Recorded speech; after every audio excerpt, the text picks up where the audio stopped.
Second year कैसे हो बेटा आप लोग? उम्मीद है खैरियत से होंगे। आज हमने जो करना है अपना लेक्चर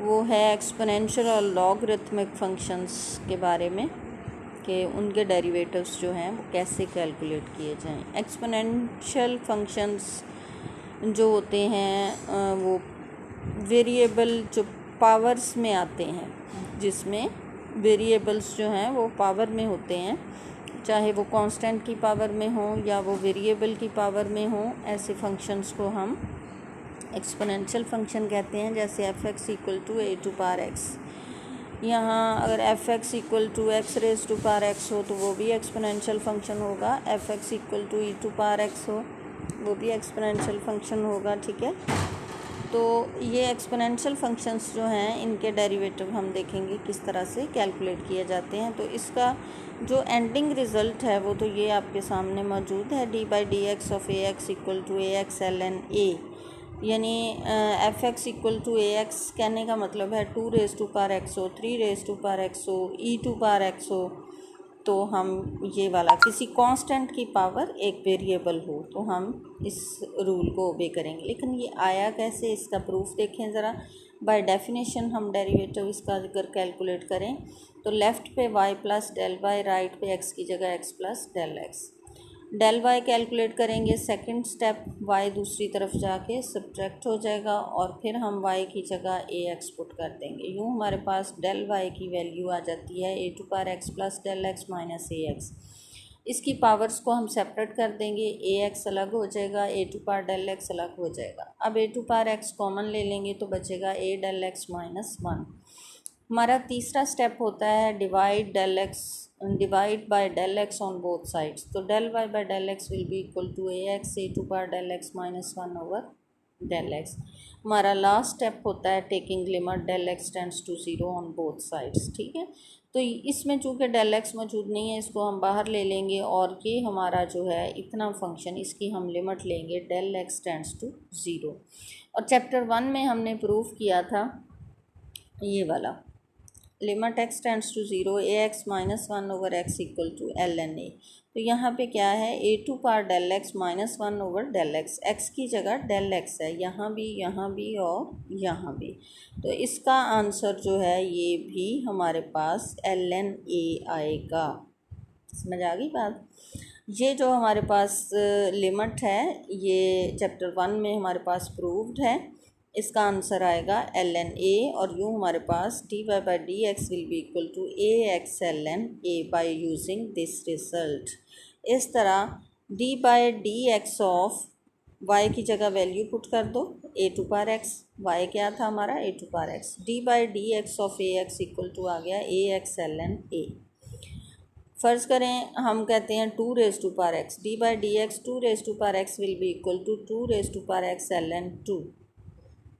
अगर हम d by d x e to power x निकालना चाहें तो वो क्या होगा, वो हमारे पास आएगा ए की बजाय हमारे पास क्या आ जाएगा e to power x l n e, और एल एन ई आपको पता है 1 होता है, इसलिए d by d x e x is equal to e to power x आ जाएगा।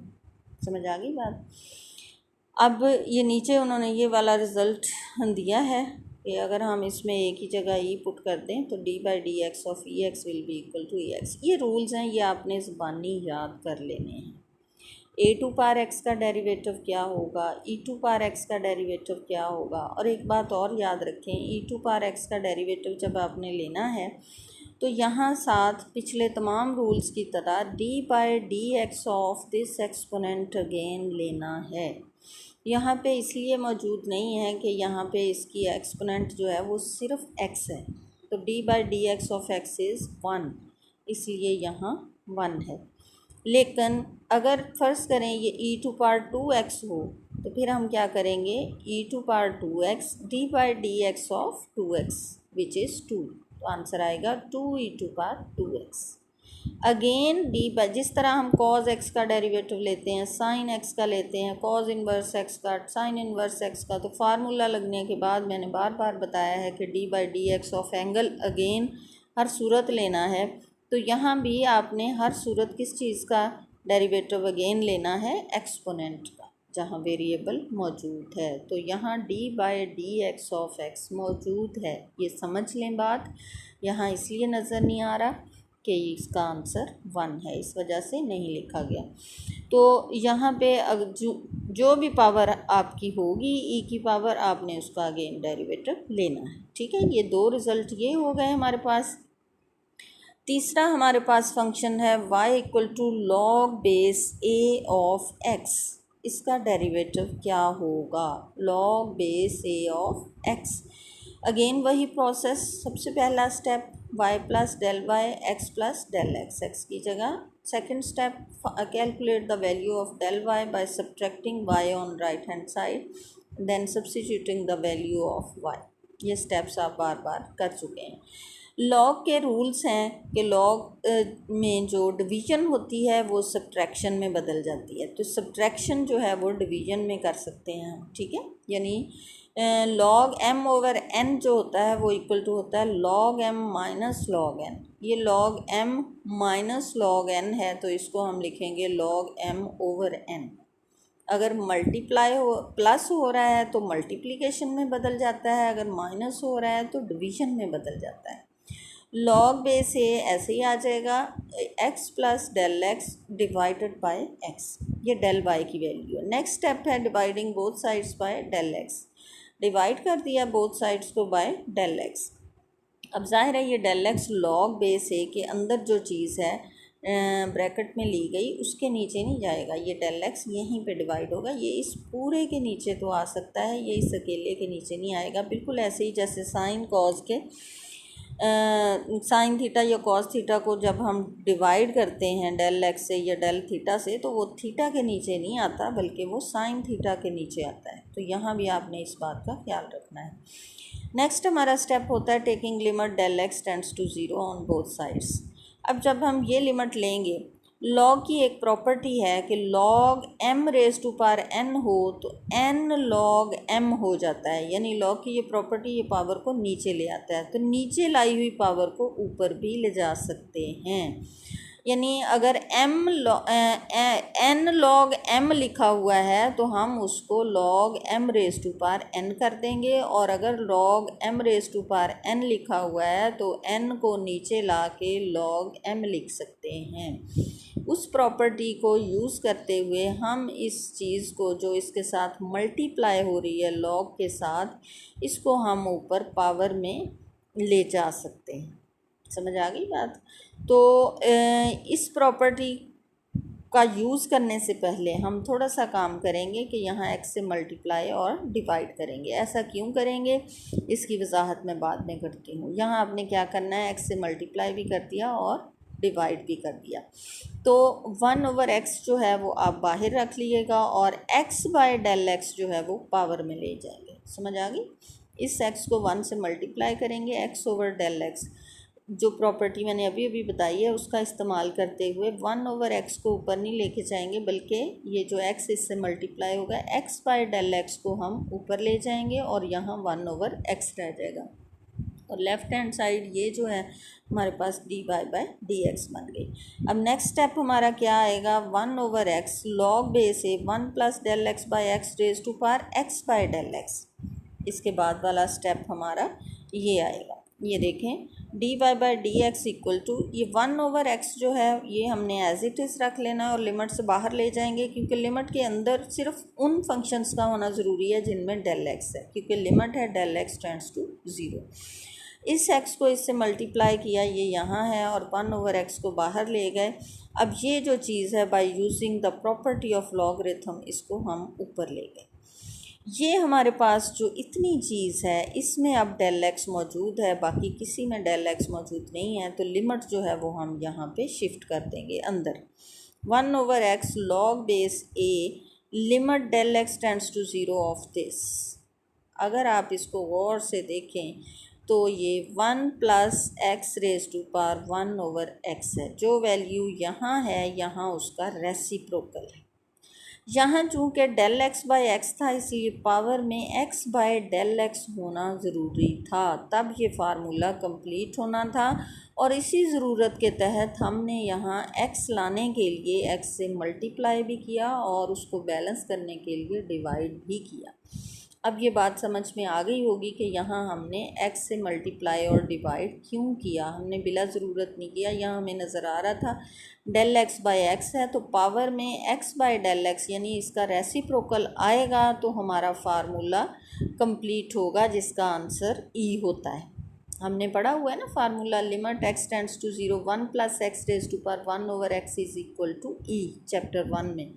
तो वो वाला फार्मूला कंप्लीट करने के लिए फिर यहाँ x by del x create किया गया और उसको ऊपर लेके गए।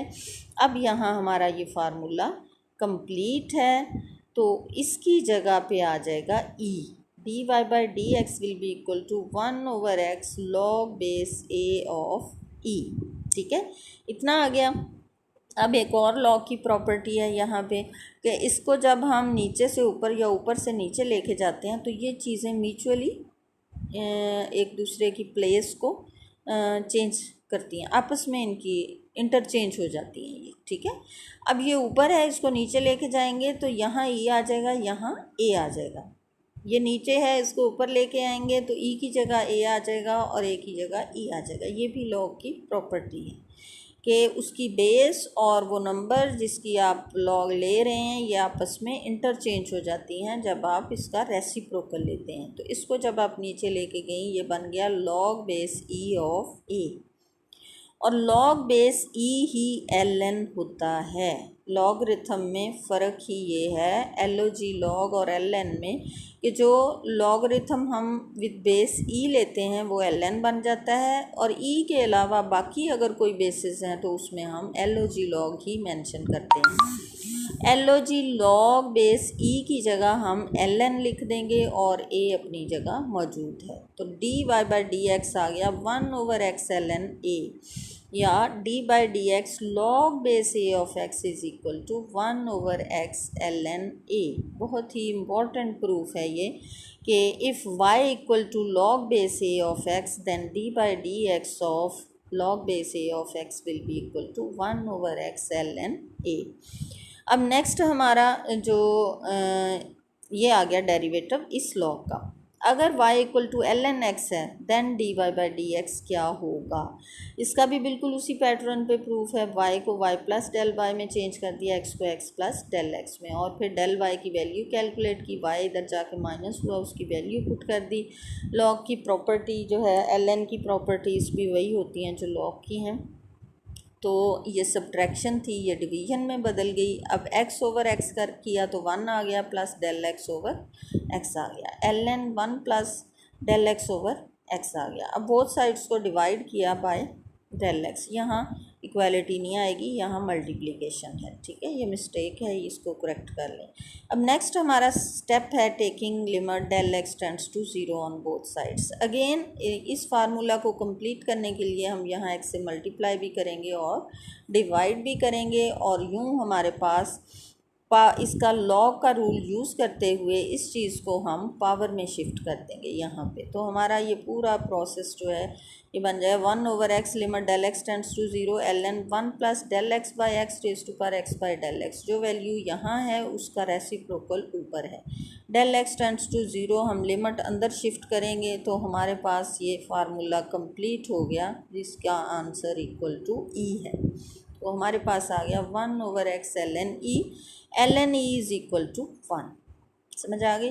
तो हमारे पास जो d by d x l n x है that is equal to 1 by x dot 1। अब ये जो 1 है ये एक्चुअली यहाँ पे d by d x of x है। ये यहाँ पे भी सेकेंड ईयर याद रखें कि जब आपने एल एन एक्स का डेरिवेटिव लेना है तो 1 ओवर x करके d by d x of this value हमेशा आपने लेना है, यानी यहाँ d by d x of x again है। अगर यहाँ पे एल एन 2x है फ़र्ज़ करें, तो आप क्या करोगे 1/2x d/dx of 2x again which is 2। अगर यहाँ पे ln √x है तो आप क्या करोगे 1/√x d/dx of √x again आपने लेना है। ये बात बहुत इम्पॉर्टेंट है, इसको याद रखें। चाहे एक्सपोनेंशियल फंक्शन है चाहे लॉगरिथमिक फंक्शन है, d/dx of x will be equal to ex d/dx of x again d/dx of ln x will be equal to 1/x d/dx of x again. इस बात को याद रखें क्योंकि ये हमेशा x नहीं होगा, ये वैल्यूज़ चेंज होती रहेंगी। फ़र्ज़ करें d/dx ln sin x है तो आप क्या करोगे 1/sin x d/dx of sin x again. समझ आ गई। अगर आप दोबारा डेरिवेटिव उस चीज़ का नहीं लोगे जिसका ln लिया गया है तो आपका क्वेश्चन रॉन्ग हो जाएगा। और फ़र्ज़ करें अगर y equal to e⁻sin x है तो आप उसका जब डेरिवेटिव लोगे वो आएगा e⁻sin x d/dx of sin x again. तो दोनों फार्मूलाज में याद रखें कि d/dx of the variable x आपने लेना है और इस x की जगह जैसे जैसे फंक्शन बदलता जाएगा ऑन दी होल उस फंक्शन का डेरिवेटिव यहाँ साथ मल्टीप्लाई होगा। ये थे हमारे रूल्स जो रिलेटेड टू 2.6 एक्सरसाइज हैं। इनको अच्छे तरीके से अंडरस्टैंड करें, इनके प्रूफ्स को इनको याद कर लें। कल मैं इंशाल्लाह आप लोगों को 2.6 स्टार्ट करवाऊंगी। अगर आपने इन फार्मूलाज़ को अच्छी तरीके से याद कर लिया, पिक कर लिया और इसका डेरिवेटिव निकालना आपको समझ में आ गया तो इंशाल्लाह बहुत जल्द आप लोग 2.6 एक्सरसाइज सॉल्व कर लोगे।